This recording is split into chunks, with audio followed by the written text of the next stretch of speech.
د دواړو جهانو سردار مبارک ته ډیر زیات خواخو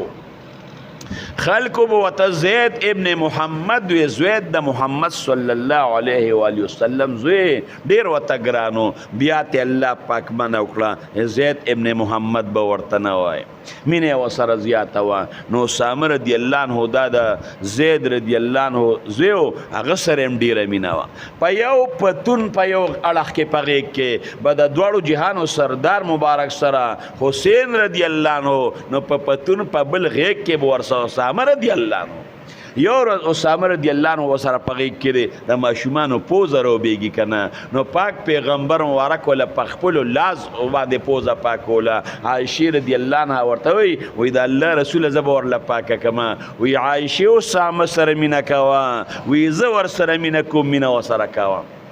او چې کله د دواړو جهانو سردار مبارک وفات کېده اسامه رضی الله عنه وایي زه ورله رالمه چې رالم وله وایي پاک پیغمبر مبارک ډېر زیات په تکلیف کې و وایي هغې وخت کې هم لاس اوچت که وایي زه پوه شم چې ما ته دعا کوي